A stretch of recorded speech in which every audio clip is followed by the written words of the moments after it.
The woman they tried to break, episode 1 of The Power Within Her. They called her Nnenna, born on a hot August morning in Umuaka, a village where girls were raised to serve, not speak. Her mother died in childbirth, and her father, a broken man addicted to palm wine and despair, blamed her for everything that went wrong. By the time she was 10, Nnenna knew how to fetch water from the river, prepare a family meal, and swallow pain without making a sound. Her tears had long dried up, buried in the dust that followed her footsteps as she walked to the market barefoot each day. When she turned 14, her father made a decision that changed everything. "I have found a man who will marry you," he said one evening, slurring through his words. "He is old, yes, but he has money. You'll bring honor to this family." Nnenna didn't speak. She had learned that silence was safer than resistance, but in her heart, she screamed. The man, Chief Ojugo, was known for his cruelty. He had buried 3 wives, each dying under mysterious circumstances, but none of that mattered to her father. The bride price was too good to refuse. Within a week, she was dressed in red lace, her wrists heavy with cheap gold bangles and her eyes hollow. The villagers danced, ululated, and drank to her doom. No one asked her how she felt. No one cared. Chief Ojugo lived in a mansion at the edge of town. Marble floors, velvet curtains, and guards who bowed when he entered. But the beauty of the house couldn't hide its evil. Nnenna quickly discovered the truth. She was not a wife, but a prisoner. He beat her for looking out the window too long. He locked her in the room for tempting the cook with her eyes. She was denied food for days if she didn't smile at his friends. One night he came back drunk, holding a whip. "Today you'll learn to obey," he said.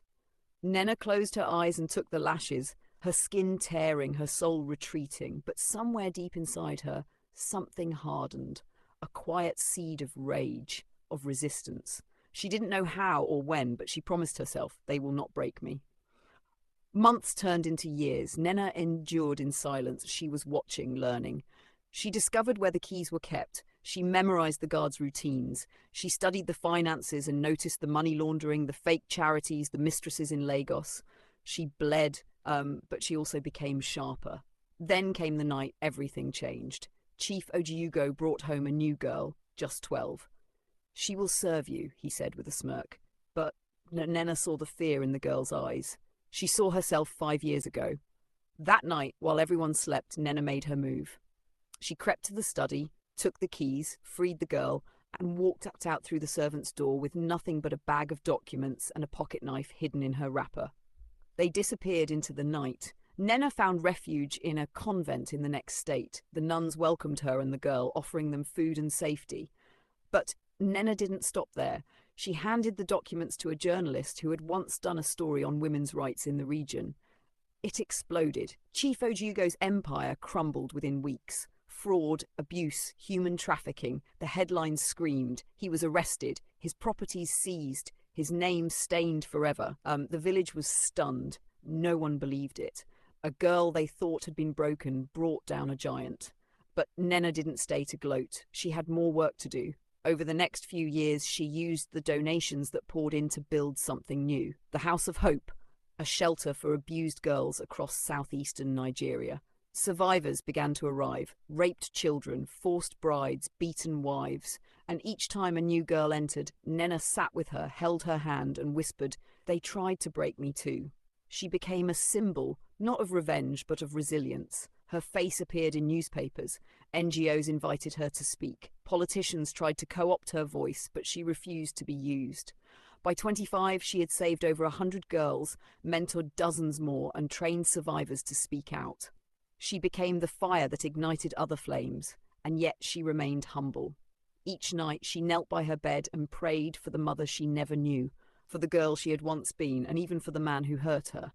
"He taught me pain," she once said, "but pain made me powerful." One day, a woman in tattered clothes came to the shelter, carrying a bruised child. As Nnenna walked over to help her, the woman fell to her knees. "Are you Nnenna?" she asked, voice shaking. "Yes," she said softly. "You saved me years ago," the woman wept. "I was the girl you freed. I ran to America. I became a lawyer. I came back to help." Tears filled Nnenna's eyes. That day she realized something. Power isn't in revenge.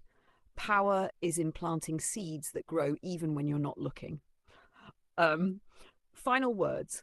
Nnenna's story travelled far, on blogs, in speeches, in the whispered prayers of those she rescued. But she never called herself a hero. She always said the same thing: I'm not unbreakable. I'm just rebuilt differently.